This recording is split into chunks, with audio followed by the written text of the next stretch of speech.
Turbojet engine, যেটা প্রতি সেকেন্ডে হাজার হাজার লিটার বাতাস টেনে নেয়, আর সেই শক্তিতেই আকাশে উড়ে যায় বিশাল বিমান। কিন্তু প্রশ্ন হলো, টার্বোজেট ইঞ্জিন আসলে কিভাবে কাজ করে, এটা কোন ধাতু দিয়ে তৈরি, আর এত ভয়ঙ্কর তাপমাত্রাতেও এটা গলে যায় না কেন? চলো আজ জেনে নেওয়া যাক জেট ইঞ্জিনের ভেতরের পুরো রহস্য।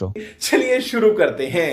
টার্বোজেট ইঞ্জিন হলো এমন এক ধরনের জেট ইঞ্জিন যা বাতাসকে অত্যন্ত দ্রুত পেছনের দিকে ছুড়ে দিয়ে সামনের দিকে থ্রাস্ট তৈরি করে। নিউটনের থার্ড ল অনুযায়ী প্রত্যেক ক্রিয়ার সমান ও বিপরীত প্রতিক্রিয়া আছে, মানে ইঞ্জিন যত জোরে গ্যাস পেছনের দিকে ছুড়বে, বিমান তত জোরে সামনে এগোবে। প্রথমে ইঞ্জিনের সামনের দিকে প্রচুর বাতাস ভেতরে ঢোকে। বিমান যত দ্রুত চলে তত বেশি বাতাস ইনটেকের মাধ্যমে প্রবেশ করে। এরপর আসে কম্প্রেসর। এখানে একের পর এক ঘূর্ণায়মান ব্লেড বাতাসকে কম্প্রেস করে, ফলে বাতাসের প্রেসার এবং টেম্পারেচার দুটোই অনেক বেড়ে যায়। এরপর কম্প্রেসড বাতাসের সঙ্গে মেশানো হয় জেট ফুয়েল। তারপর ইগনিশনের মাধ্যমে আগুন জ্বালানো হয়। এখানে টেম্পারেচার প্রায় 1500 ডিগ্রি সেলসিয়াস থেকে 2000 ডিগ্রি সেলসিয়াস পর্যন্ত পৌঁছে যায়। এই ভয়ঙ্কর গরম গ্যাস টারবাইন ব্লেডে আঘাত করে, ফলে টারবাইন ঘুরতে শুরু করে, আর সেই টারবাইন আবার কম্প্রেসরকে চালায়, মানে ইঞ্জিন নিজেই নিজেকে চালানোর শক্তি তৈরি করে। সবশেষে অত্যন্ত দ্রুতগতির গরম গ্যাস পেছনের নজেল দিয়ে বেরিয়ে যায়, আর সেই রিয়াকশন ফোর্স বিমানকে সামনে ঠেলে দেয়। জেট ইঞ্জিন সাধারণ লোহা দিয়ে তৈরি হয় না, কারণ সাধারণ ধাতু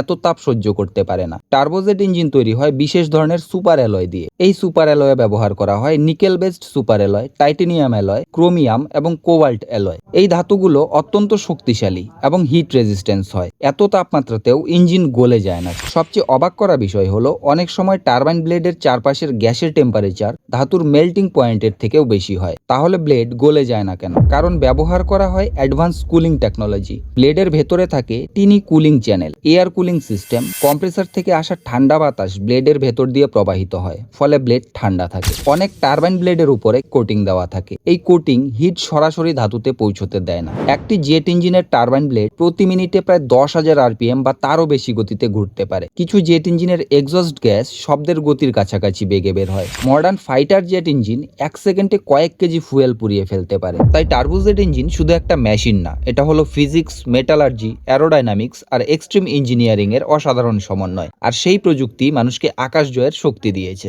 ভিডিও ভালো লাগলে লাইক করো, কমেন্ট করো, আর বন্ধুদের সাথে শেয়ার করো। আরও এমন বিজ্ঞান ভিত্তিক ভিডিওর জন্য চ্যানেলটা সাবস্ক্রাইব করে পাশের বেল আইকন প্রেস করে রাখো। দেখা হবে পরের ভিডিওতে। আজকের মতো tata. Stay amazed, stay curious.